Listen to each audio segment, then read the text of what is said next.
Hello and welcome to Something to Think About with the British Bible School. My name is Mark Hill and it's my privilege to be part of this, and thank you for tuning in and listening to me drone on. I hope at least something will be useful and will give you something to think about as I've been thinking about these things.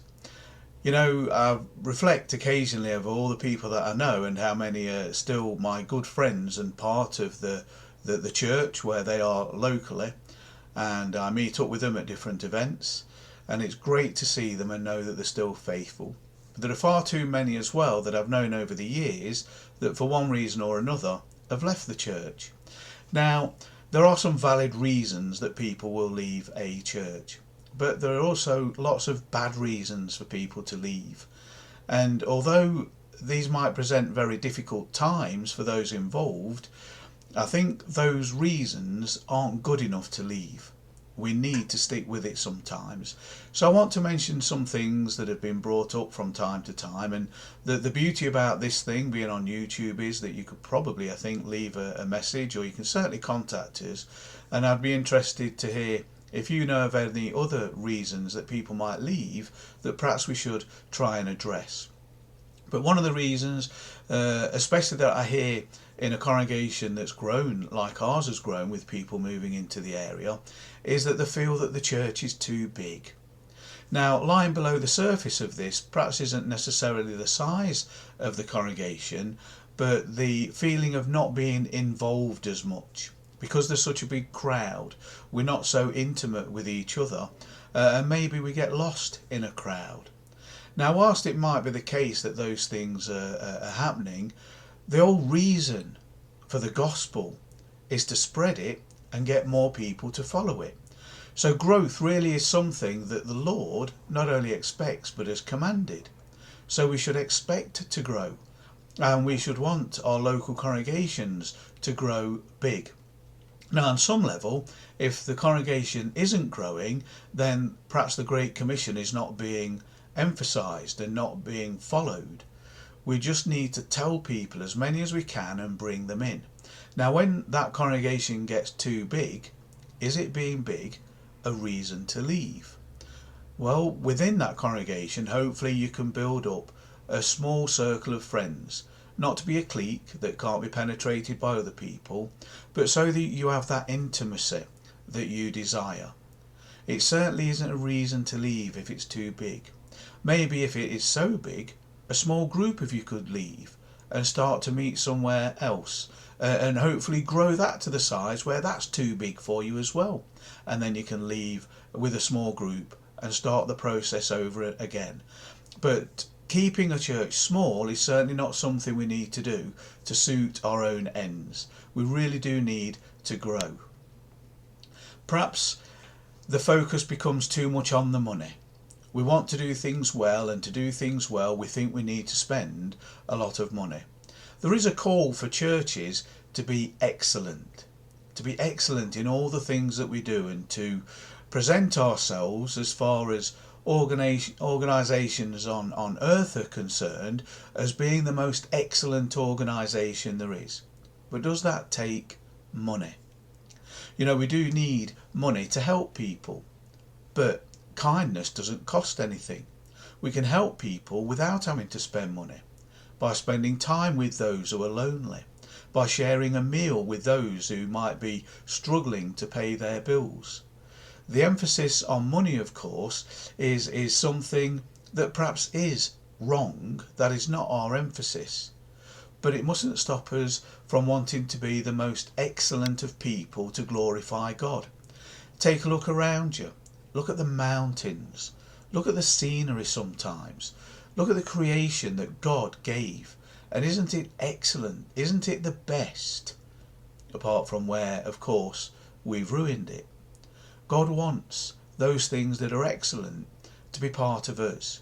And if we need to spend a bit of money in doing some of these things, let's make sure that the money is well spent in good areas.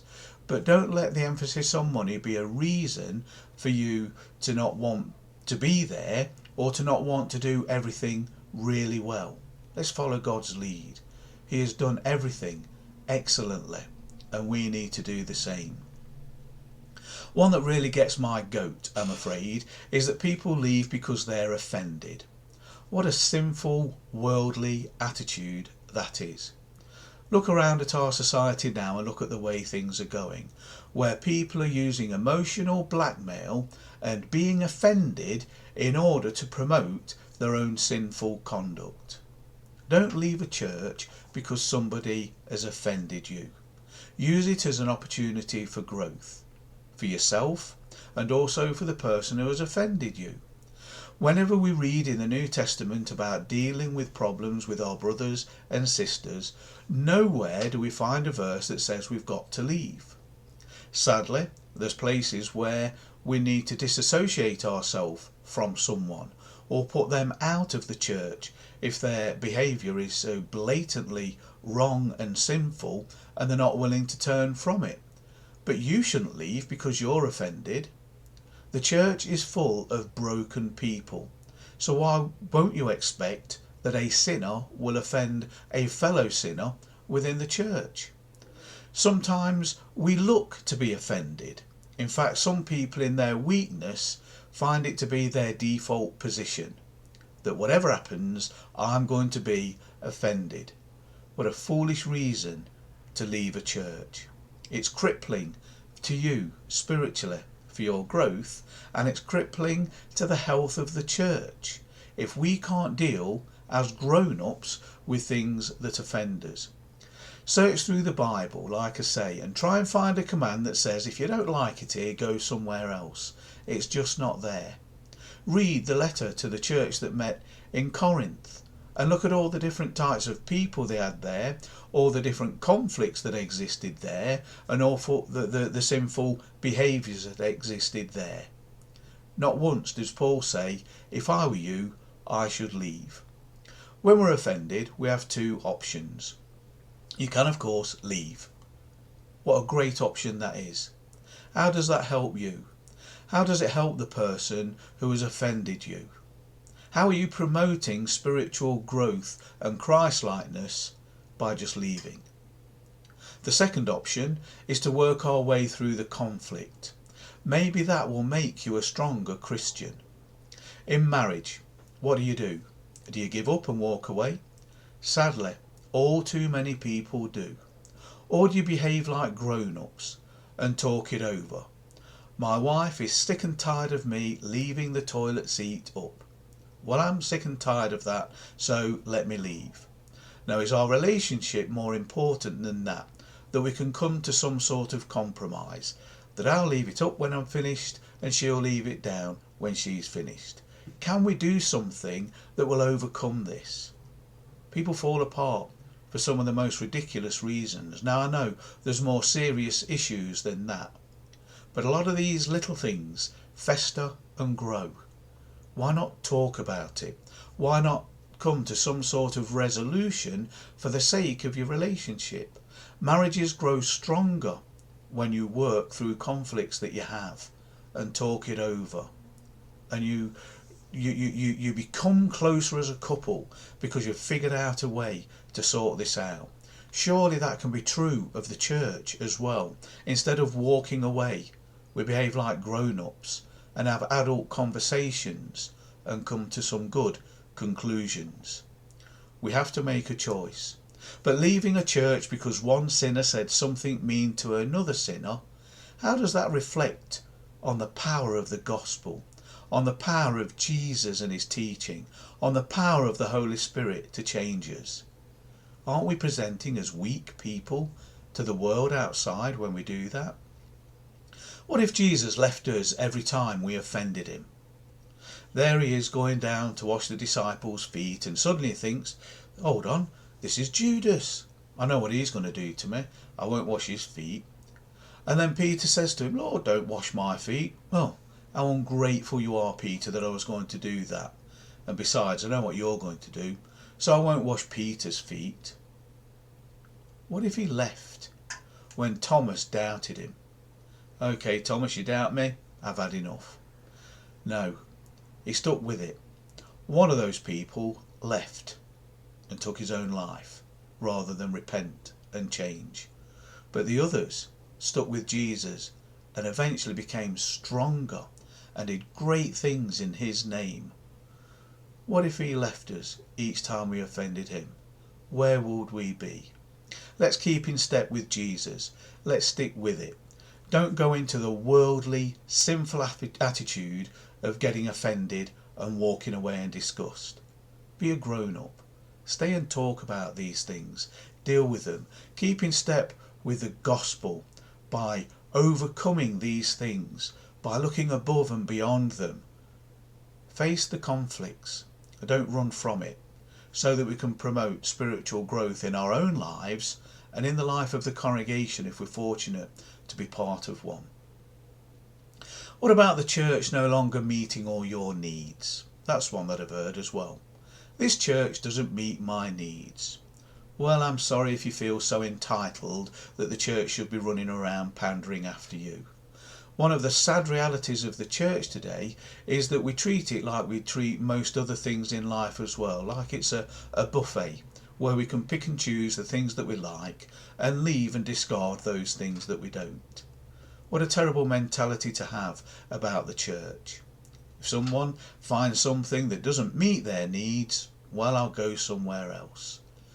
The church has not been provided to us as some sort of genie where we get 3 wishes and all our wishes are met. I want a good sermon. Well, of course we do. It would be good to have a good sermon.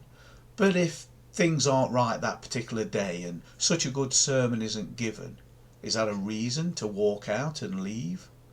I want the old hymns. Let's ignore the feelings of the younger ones. Let's stick with the old hymns because they're what I'm used to and what I want. I don't want these new choruses. I don't want to set aside time to learn them.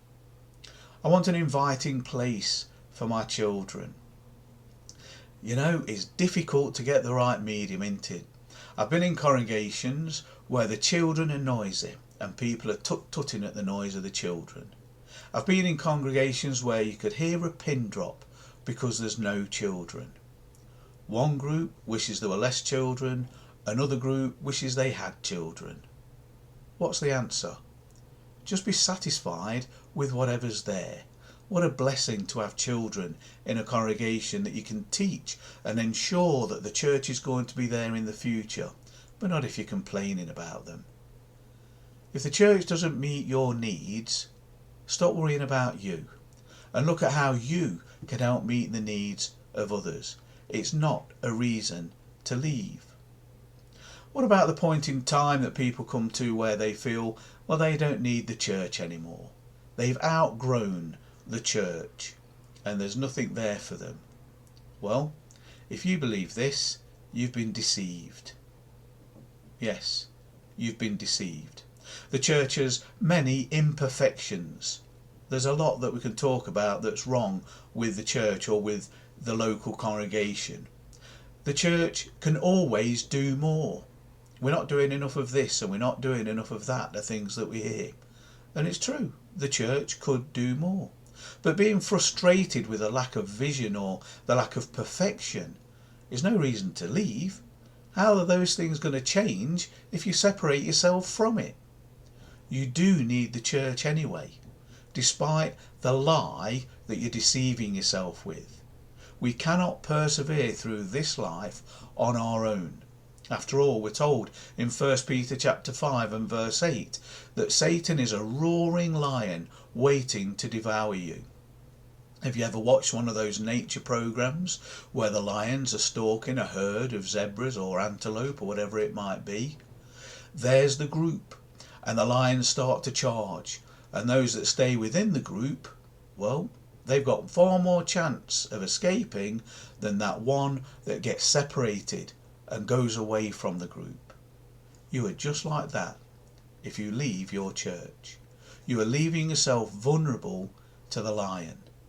You see it in nature, and Satan is described as a lion waiting to see who he can devour. He'll devour the one that separated themselves from the group. Don't let Satan lie to you. Don't let him separate you from the pack where you're safe. Don't let the world deceive you. You do need the church, even with all its imperfections. What about when you notice that church down the road that's really growing?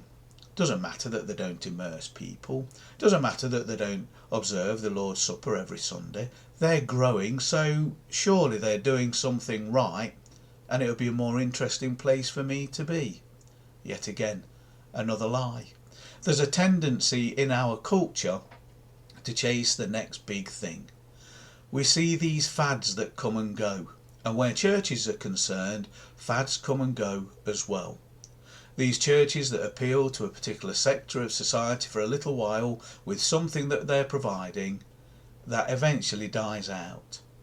It is the gospel and the truth of the gospel and Jesus that we should be attracted to, not those things that we do that are interesting, because they come one week and they're gone the next.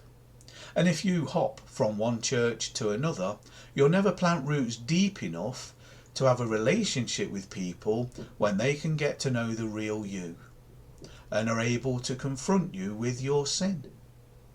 That's a good idea, isn't it? Don't let people get to know me well enough so they can't see the real me and confront me with my own imperfections. This is why we need the church and why we need each other. We need people who are willing to be strong enough and brave enough to confront us with our sin when we need it. And if you're hopping from church to church, people are never going to get to know you well enough for them to help you in that way, nor for you to help others who you get to know well enough in that way as well. Spiritual growth, I'm convinced, is helped along when we're with fellow believers. Iron is sharpening iron. So don't run from one church to another church because they're doing something more, because they are meeting your particular needs. Find that community of people where you believe God is truly being worshipped, where the teachings of Jesus are being preached and taught in all their truth, even the hard and difficult things. If you are on your own and you're isolated, and I know some people watch this and are isolated, I hope that you can use the community of the British Bible School to make up for what you might be losing by not being able to meet with another group of people. Do all that you can to be in contact with us, and to, if you can, occasionally meet with another group so that you can be strengthened by that. Your isolation isn't probably because you left because you were dissatisfied or anything like that. You're in this unfortunate situation because maybe a congregation naturally has dwindled in number for one reason or another. But make the most of the opportunities that you have to go to events such as those things that the Bible School provides, so that you can spend time with other people. But if you're fortunate enough to be part of a congregation, don't look for the weaknesses. Don't look for the things to be offended by. Look for how you can help that group to grow, to be able to more adequately meet the needs of the people that are there, to be able to share and to get to know one another to the point where, if needed, you can confront each other with your sin. Perhaps there are more reasons that you can think of that are bad reasons, stupid reasons to leave your local congregation. Feel free to share them and talk about them. Like I said, I know that there are times when there are valid reasons not to remain part of a congregation. But whatever you do, make your last resort be the one that says you need to leave. Do all that you can to help yourself grow spiritually and help others grow spiritually by having that community spirit with one another. Thank you. I look forward to seeing you sometime if possible, but do all that you can to meet with and communicate with other Christians to strengthen you and to strengthen them. I hope this has given you something not only to think about, but maybe to act upon.